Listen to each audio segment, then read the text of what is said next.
Welcome to the Cosmetic Podcast. Cosmetic means a person or thing that gives rise to a phenomenon that is dynamic or energizing. This podcast amplifies the topics you want to hear about. Globally minded and locally focused. I'm Rodrigo Ross. I'm Keith Benson. So today we're talking about transformation. Super excited. And in that transformation space, we're really talking about social emotional development and boys of color. And I am so super excited. If you guys don't hear me for the rest of the podcast, don't say anything, Keith. Don't say it. Don't say it. That would be a pleasure. It is because we have the one and only Dr. Tasha Johnson, Senior Director of the Character Development Institute with the YMCA of the USA here. She is a phenomenal speaker. She will just lull you. Like, I could listen to her talk all day. She's amazing. So Dr. Johnson is a highly competent, results-focused, and highly effective leader with a portfolio of strategic leadership in academic achievement and educational reform outcomes. Her professional lineage is one of gaining results through informed planning and research-based implementation, coupled with a withinness for manifesting effective solutions for transformative change. So if anybody can talk about transformation, it would be Dr. Johnson. Dr. Johnson. Absolutely. Subject matter expert as we take a look at this social emotional learning. Dr. Johnson, talk to us a little bit about the work that you're doing with YUSA around character development. Absolutely. Thank you, Keith. Thank you, Rodrigo, for having me today. We are super excited to really take this work to next level. When we think about character development at the YMCA, particularly at the YMCA of the USA, we are talking about a disposition or a habit of mind that is positioning youth development workers, youth development professionals to really ensure that young people, the 9 million young people that we serve in the YMCA, have what they need to be healthy and whole, hear me well, in their 21st century world and not ours. And so character development is a key pathway for influencing and impacting in a positive way youth development. So I am super excited to convene about 8,900 YMCA professionals across the United States, 208 YMCA associations who are about the business, hear me, about the business of ensuring that all of our young people and their stakeholders, their ambassadors, their allies, their advocates are healthy and whole in what? Their 21st century world and not ours. Not ours. Not ours is the key. That's huge. I think, many times people are well-meaning and they're trying to interface with these young people, but they may be using antiquated success models, right? Like, I'm trying to get you prepared for this. It's like, well, that's not a thing anymore. So you might want to get them prepared for what they are going to deal with. So, Dr. Tasha, tell us how that social emotional learning and that character development learning is really critical, especially for boys and young men of color. Absolutely. So there are 5 adult practices. So this work is focused on the adult youth development practitioners who are key levers of change and transformation for the young people that we serve. With these 5 adult practices, empathy, emotion management, personal development, relationship building, and responsibility, built off the YMCA core values of honesty, caring, respect, and responsibility. We have a low entry, we have low hanging fruit, removing all barriers to be able to serve those populations that have been underserved first and foremost, that are a part of those 9 million youth, and to get in front of the systemic barriers by way of this new initiative related to boys and young men of color who are going to be our change makers, who are going to be our difference makers in their 21st century world and not our 21st century world. So social emotional learning is a key aspect of human development, not just youth and child development.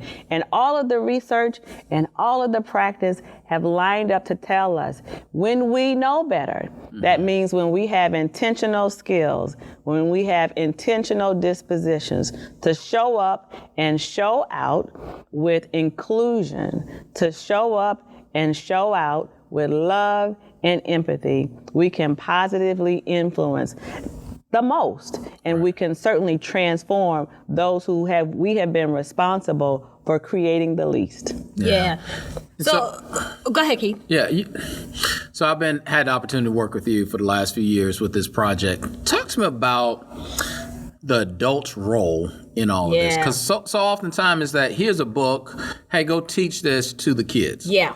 What's the difference now in the way that the YMCA is introducing these practice areas versus things of past? Good job, Keith. I had that same question. Good job. I'm excited. Great question. You always follow my lead. First and foremost, this is not about a program. I started talking about a habit of mine. So we think about this paradigm of I do, you do, we do. If you, Keith and Rodrigo, are like me, you come from the school of thought where kids are to be seen and not heard. Yes. We know if you have kids of your own, or if you ever work with other people's children, that is not the way young people receive their entree to adulthood, and that is not going to empower them to earn, learn, and manage their own voice and agency. Right. And so this work is about focusing on the adults who are spending a lot of time in our after-school programs, in our swim classes, on our soccer fields, in our basketball courts, showing up in ways that are modeling,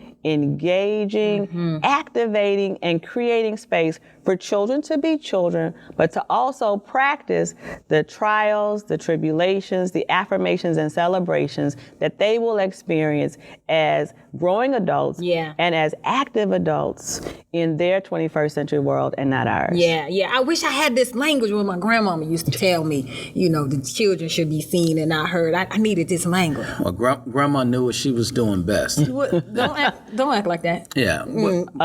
I'm still here. Oh, thank you, sorry, Dr. Johnson. Don't tell them don't act like that. Dr. Johnson, so boys of color, and one may ask the question of, well, why just that population? I mean, there's so many other. There's girls. There's other boys that are not of color. For sure.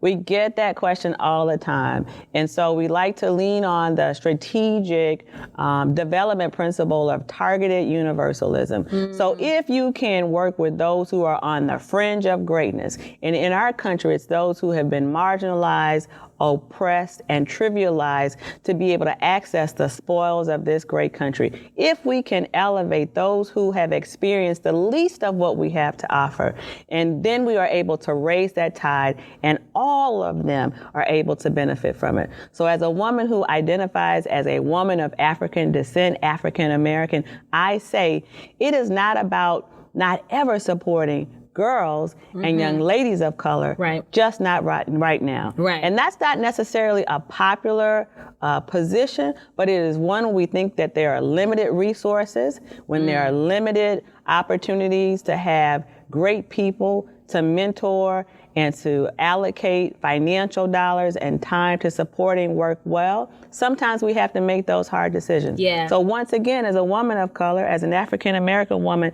my role is secondary. And whenever the time is right, and the time may be right tomorrow, the time may be right 6 months from now, then we move out in front. Again, the data and the practical experience supports that boys and young men of color are the target populations to be able to elevate first, if we look at the principle of targeted universalism, and then all others in learning how to scale, learning how to break through with good implementation and excellence will also move forward. I love this concept that you raised a minute ago about creating these spaces where kids can practice these things. Like, just when you said it in that moment, it became kind of an aha moment for me. Like, yeah, we do tell kids to don't do this, don't do that. You'll do this when you get to be an adult, and this will be expected. But we never really give them a chance to master those skills, right? And to be proficient in it. And then poof, they're adults, and we're wondering why they don't have that skill set. Absolutely. Youth development is a training ground for young adulthood. Yeah. Youth development is a training ground for what Maslow calls actualization.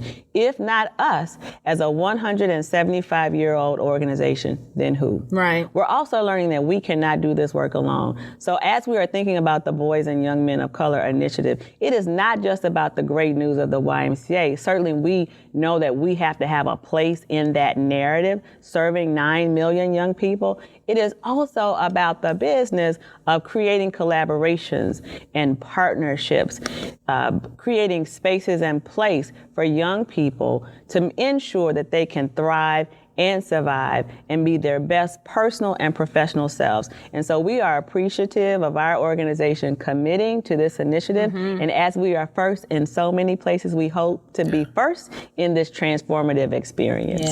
Yeah, when I think about the incarceration rate, like if the prisons didn't look like what our school system should look like, and if we were to teach character, does our prison systems look different? Because people are responding differently.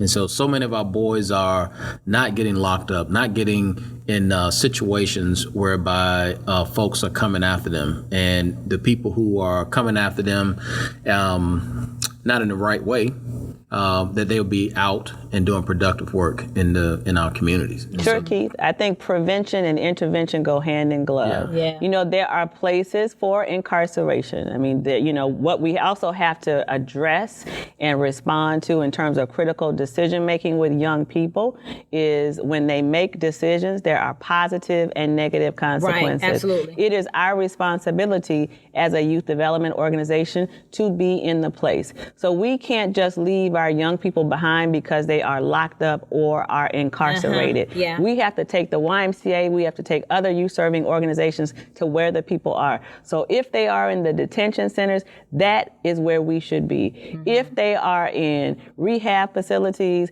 if they are in mandatory programs, if they are wearing black boxes on their ankles, so shall we walk side by side in those institutions, not just elevating their character, but also listening to them tell their lived experience of their decision making that ended up landing them under those circumstances, and how we can support each other, because what you do today does not have to be your destiny for tomorrow. Right. And I mean, just kind of amplifying the fact that this work is multidimensional in that it works with adults too. If we can solidify this space with adults, then they can get in and really dismantle the systems that keep perpetuating this disproportionate population in some of our systems, in some of our penal systems and jails, where you have whole swaths of a demographic that are represented and then whole swaths of a demographic that are not. Like, while we're teaching these young people or helping them experience life a different way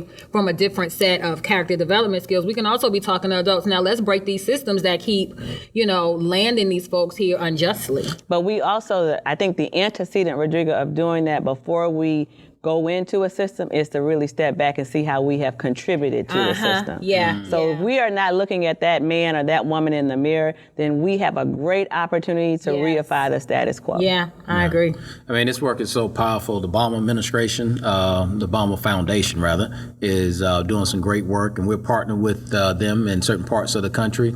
I know that Charlotte is one of those. Absolutely. Absolutely. The YMCA of Greater Charlotte really represents the flagship. And when I think about the flagship, where folks are going into Lion's Den work, they are opening up their YMCAs for teen spaces, for teens to just have agency, have fun, play basketball. They also represent partnerships. And with their My Brother's Keepers alliances in the greater North and South Carolina area, they are saying that this work is not just proprietary to the YMCA. It takes all of us. As the Bible says, there's plenty good room in the end. There is plenty of work in transforming the lives of young people. There's plenty of good work in supporting boys and young men of color. And so we are super excited to have many YMCAs across the country, but certain ones who are really leading at scale what this greatness can look like. So certainly, first and foremost, if we think about a next step or a place to go, is to really, one, be introspective. What are the policies? What are the practices? What are the programs that we need to ensure that all people are successful, that where there are barriers, where there are assets. And in so doing, we know that if not us, who? When you know better, you will do better. You should do better. And then you will support better. Absolutely. Absolutely. Thank you so much. So you guys don't miss the opportunity to connect with Dr. Johnson. You can find her at Tasha Franklin Johnson on LinkedIn. Reach out to her, because I promise promise you this is the tip of the iceberg. She will bless your ears with all of the stuff that she knows. Man, so powerful. Thank you all for listening to Cosmetic. Where our conversations are global. Globally minded and locally focused. Check us out at www.ymcadallas.org/cosmetics. And as always, Stay dynamic. stay energized. Stay cosmetic.